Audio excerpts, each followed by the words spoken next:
Oi, eu sou o Ronaldo Lemos, esse é o Expresso Futuro. A gente está aqui em Nova York e vai falar hoje de um tema muito importante: democracia e tecnologia. I think democracy is under a massive amount of duress because people can't imagine what does democracy look like in the 21st century. I think it's important to start reimagining what democracy means. That journey to help educate us on what is truth, what is real, what is happening is going to be even more challenging because of technology.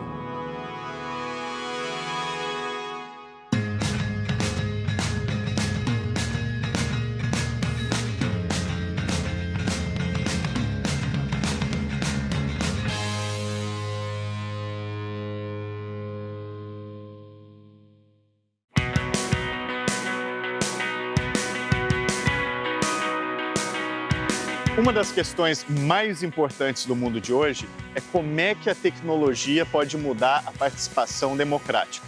Pensa só, a gente vive num mundo onde a gente usa o celular para fazer de tudo. A gente paga a conta nos bancos, fala com outras pessoas. Não seria muito bom se a gente também pudesse usar essa mesma plataforma para participar na tomada de decisões do lugar onde a gente vive? Eu acho que seria. Para entender melhor a relação entre tecnologia e democracia, é preciso que a gente se lembre de que a gente está vivendo uma mega crise de confiança. Uma pesquisa recente mostrou que, se você perguntar para um outro brasileiro ou uma outra brasileira, você confia nas outras pessoas? Só 6,53% de nós brasileiros dizemos que confiamos. Para você ter uma ideia, nos Estados Unidos esse número é de 38%, na Argentina é de 22% e na China é de mais de 60%. Então, no nosso país, a crise de confiança é ainda mais profunda.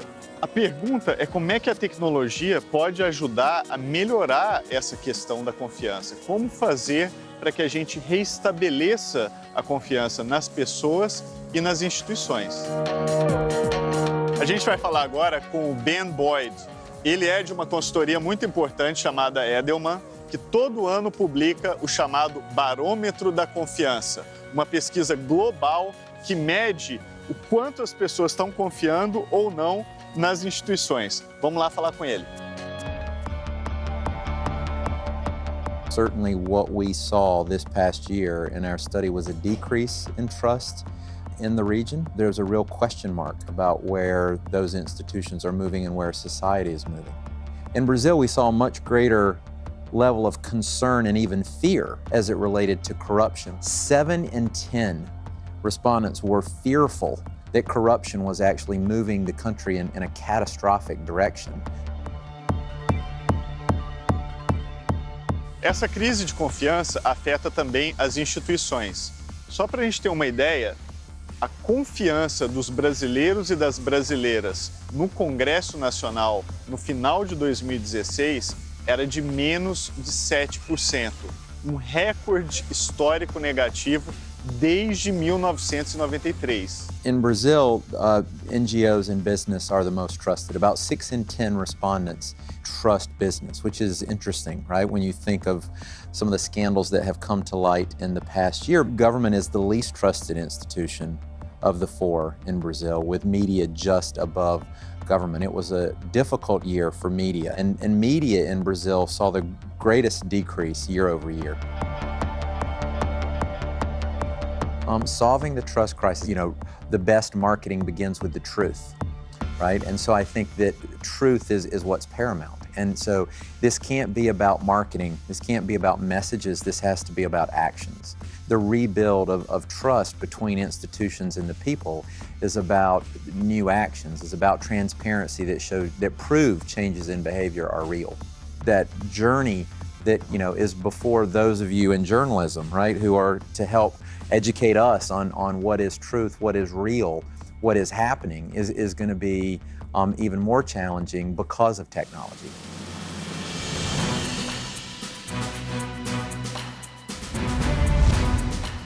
para a gente pensar a democracia, é muito importante a gente pensar em mídia e na forma como as pessoas interagem entre si. Um exemplo bem prático de como a tecnologia pode ajudar a restabelecer a confiança é, por exemplo, os sistemas de reputação que começam a surgir em cada vez mais serviços. Já viu que muitas vezes você tem que dar uma nota para uma pessoa, para um serviço, até para um produto? Então, essas notas, quando elas são agregadas, ajudam a gente a entender se uma pessoa ou até mesmo uma instituição, uma loja, é confiável, não com base numa impressão subjetiva, com base, por exemplo, no jeito que a pessoa está se vestindo ou na aparência dela, mas sim no histórico passado objetivo de como ela se comportou em situações similares. Isso eu acho que é interessante, porque mostra na prática que é sim possível reconstruir confiança a partir de dados objetivos de como as pessoas ou as instituições se comportam para valer no mundo real.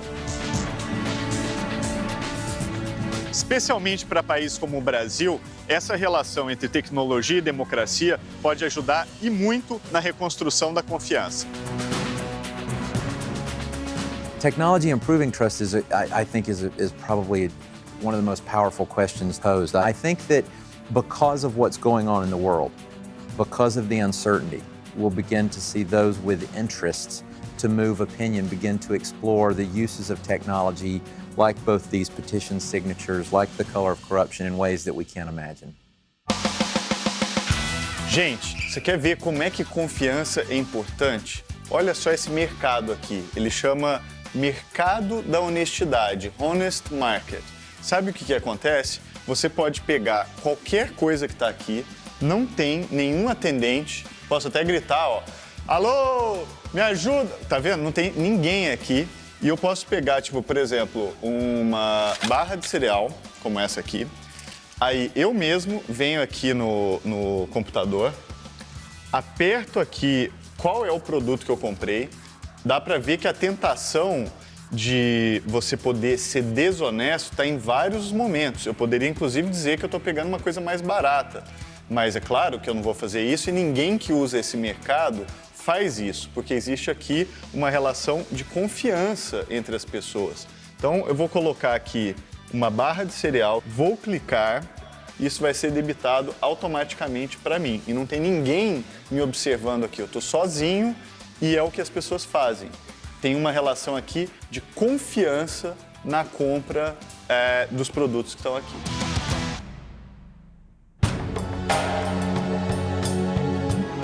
Deixa eu contar para vocês sobre um projeto que eu mesmo estou participando, chamado Mudamos.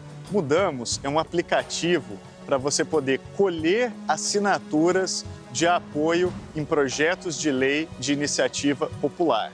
Ele é um aplicativo que você baixa no seu celular e, ao fazer isso, transforma o seu celular numa espécie de um título de eleitor que você pode usar, inclusive, fora da eleição. Sabe como que isso é possível? Porque esse aplicativo permite que você proponha projetos de lei, tanto na sua cidade, no seu estado e também no nível federal. E mais do que isso, se as pessoas assinarem aquele projeto que você propôs, ele passa a ser aceito oficialmente na Câmara de Vereadores, na Assembleia Legislativa e até mesmo no Congresso Nacional. Ou seja, é uma forma de nós, o povo, podermos legislar e criar os nossos próprios projetos diretamente. O Mudamos não é uma plataforma de petição, um site de petição já tem aos montes por aí. Ele é uma forma de tornar a vontade do eleitor em uma coisa oficial, concreta, de fazer uma lei acontecer. Só lembrando, a iniciativa popular no Brasil está prevista na Constituição. A Constituição diz que se 1% dos eleitores se reunirem e apoiarem um projeto de lei, ele tem que ser aceito oficialmente pelo Congresso. Isso foi muito importante no passado. Por exemplo, a lei da ficha limpa, que já impediu uma série de políticos com condenações na justiça de se candidatarem, foi feita dessa forma, colhendo assinaturas em papel até que o Congresso Nacional fosse lá e passasse essa lei que foi tão importante. Para propor uma lei federal, é preciso hoje, no Mudamos, 1,5 milhão de assinaturas. Parece muito, né? Mas a gente tem que lembrar que no Brasil há mais de 138 milhões de eleitores. Então, esse é um número bastante razoável de ser obtido. Agora, olha que interessante, na maioria dos estados do país, basta 60 mil assinaturas. E na maioria das cidades do Brasil, 300 assinaturas são suficientes para você conseguir propor uma lei na Câmara Municipal de onde você mora. Isso é absolutamente transformador, pode mudar completamente a relação entre nós representados com quem nos representa lá nas casas legislativas.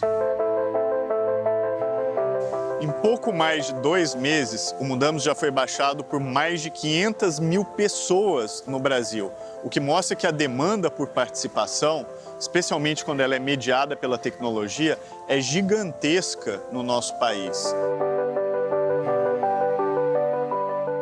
A gente vai falar agora com o Stefan Verhulst.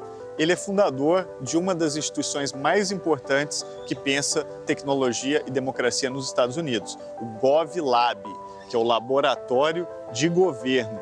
Vamos lá falar com ele. Technology has a big role to play in order to make governing institutions more effective and more legitimate.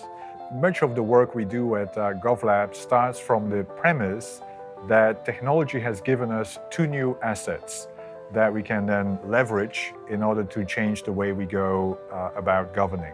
On the one hand, data.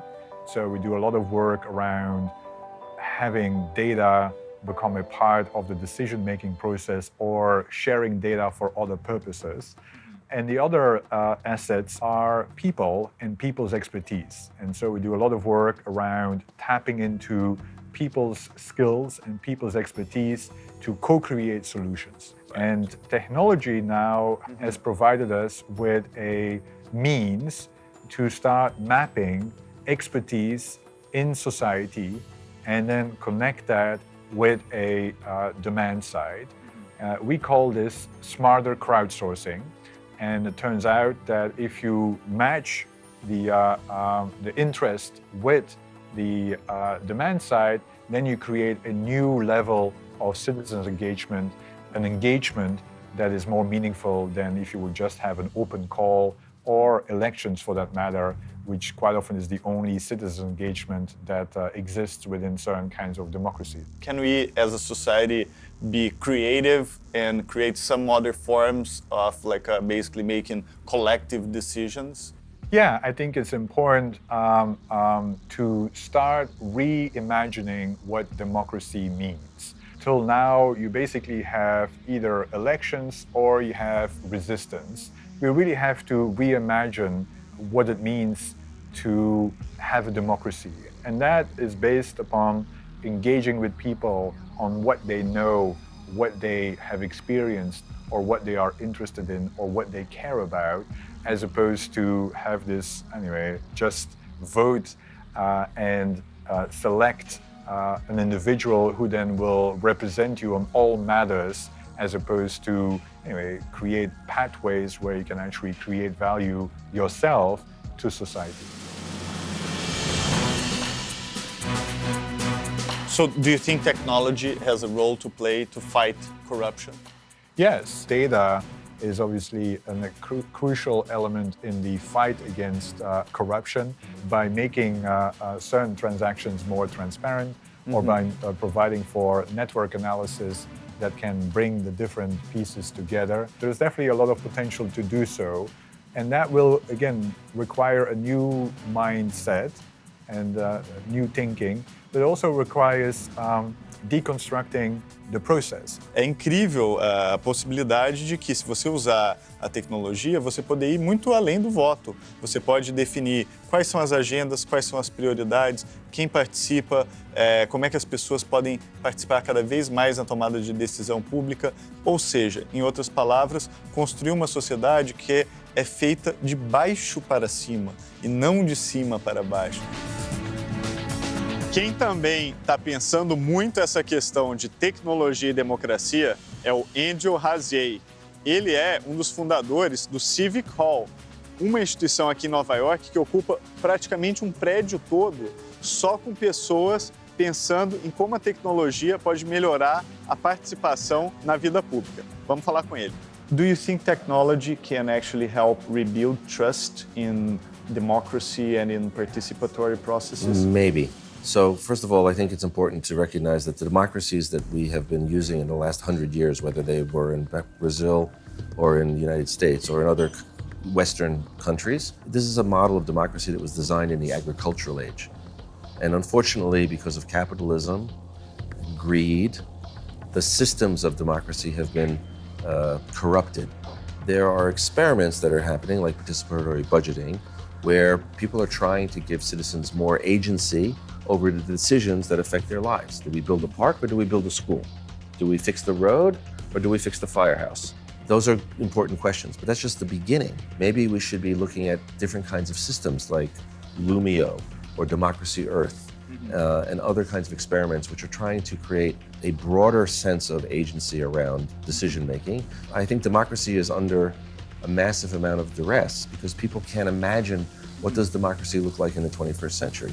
Sometimes people think that technologists are fighting for direct democracy so that everybody would have a thumbs up or a thumbs down, like we create one big giant coliseum. Right. I don't believe that that's where it's going to go. I think people want to feel that their voices are heard first.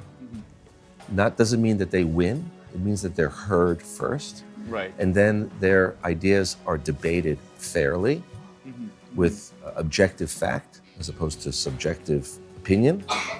And then that a process is followed that's transparent and accountable. So you can actually see how people made their decision.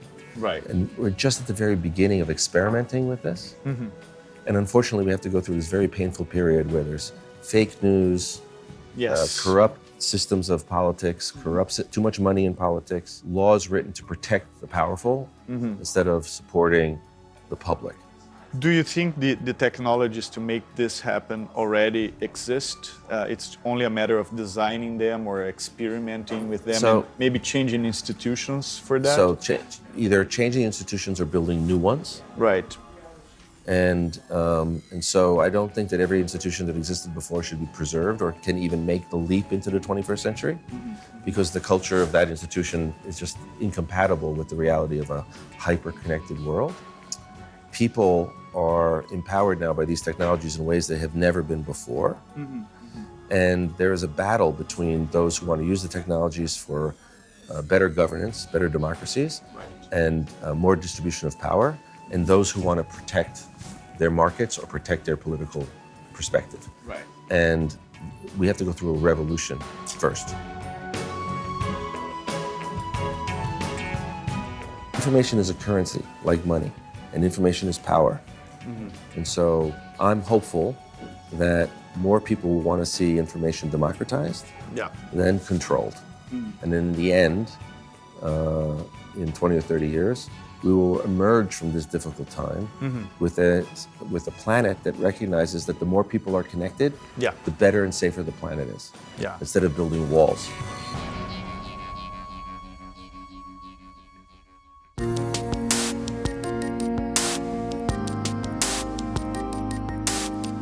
O Brasil não é um novato nessas experiências de usar a tecnologia para melhorar a democracia. A gente teve uma experiência já muito importante no país, foi a criação do Marco Civil da Internet, que é a lei que regula direitos na rede. Só para lembrar, o Marco Civil foi 100% construído por meio de um processo aberto e colaborativo construído através da internet. Qualquer pessoa podia participar na construção da lei. Talvez tenha sido a primeira legislação mundial criada dessa forma, de uma forma completamente aberta, através da participação transparente dos cidadãos, pelo menos no campo da tecnologia. Essa lei, ela é tão reconhecida mundialmente que ela vem sendo elogiada, inclusive, pelo Tim Berners-Lee, que é o fundador da WWW, da web, Ele disse que o nosso Marco Civil é um exemplo de como governos de todo o mundo deveriam fazer para proteger direitos na rede, como, por exemplo, a liberdade de expressão.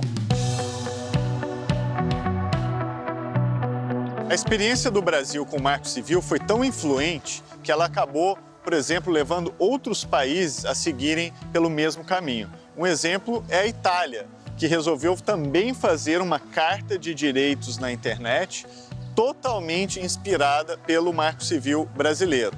Mais do que isso, surgiram processos colaborativos de construção legal, por exemplo, na cidade do México, que fez a sua própria Constituição usando uma plataforma onde as pessoas também podiam participar na construção daquela importante peça de legislação.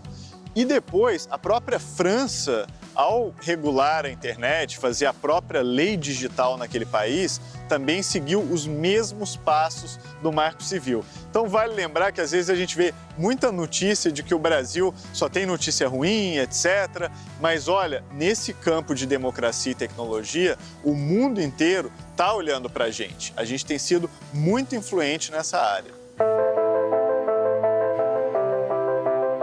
Logo ali na Argentina, tem gente fazendo software para ser usado para melhorar a democracia. Um exemplo é o Santiago City. Ele esteve envolvido na criação de um sistema operacional chamado Democracia OS e hoje ele está à frente de uma organização chamada Democracy Earth, que só faz isso, pensa tecnologia para melhorar a participação.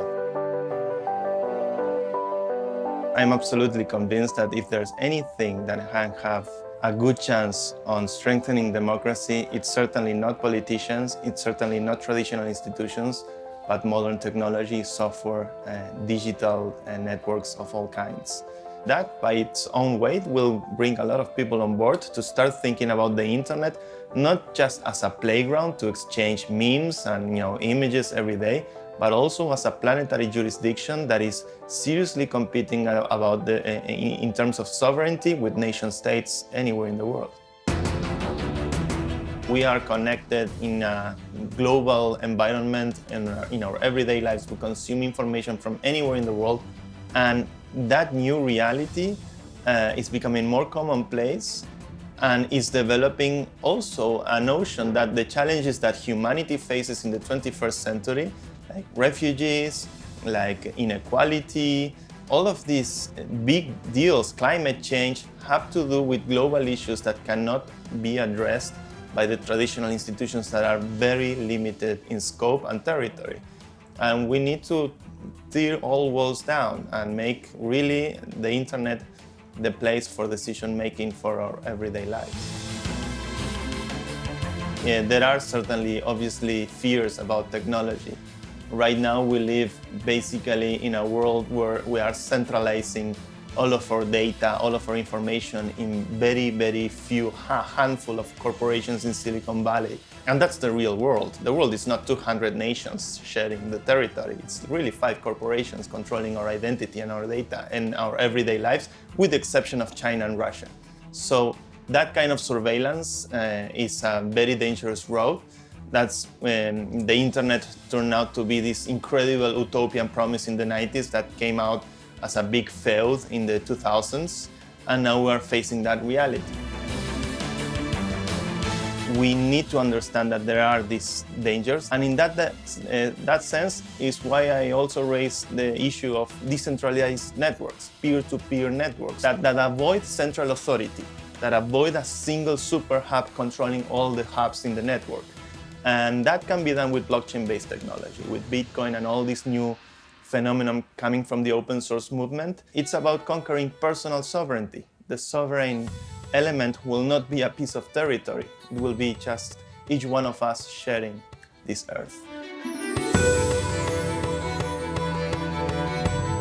I think the biggest innovation in technology going on right now is about trust-enabling technologies. Ultimately, democracy is always a work in progress. It's never a complete idea. It's never an absolute totalitarian ideology. It's the one exception to every ideology.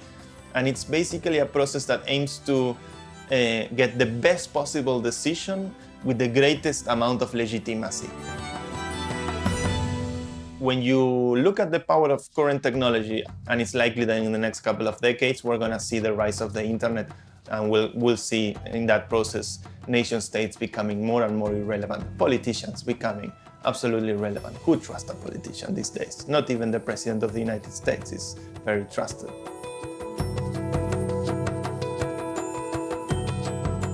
I think that this is the time for institutional innovation, and why not the time for a revolution that actually works.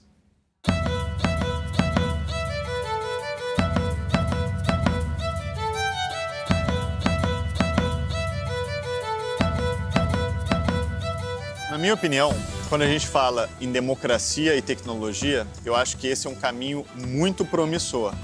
Pensa só a quantidade de tempo que a gente já passa todos os dias votando em alguma coisa, dando like em alguma coisa, dizendo que a gente não gosta de alguma coisa. Se a gente dedicasse um pouquinho só desse tempo para assuntos de interesse público, eu acho que a gente melhoraria e muito a vida em sociedade, fiscalizaria muito melhor os nossos políticos, proporia projetos de lei que são do nosso interesse, por exemplo, usando o aplicativo Mudamos, e a gente conseguiria fazer uma sociedade em que nós, cidadãos, temos uma participação ativa nas decisões que nos afetam. Então eu acho que democracia e tecnologia têm tudo a ver.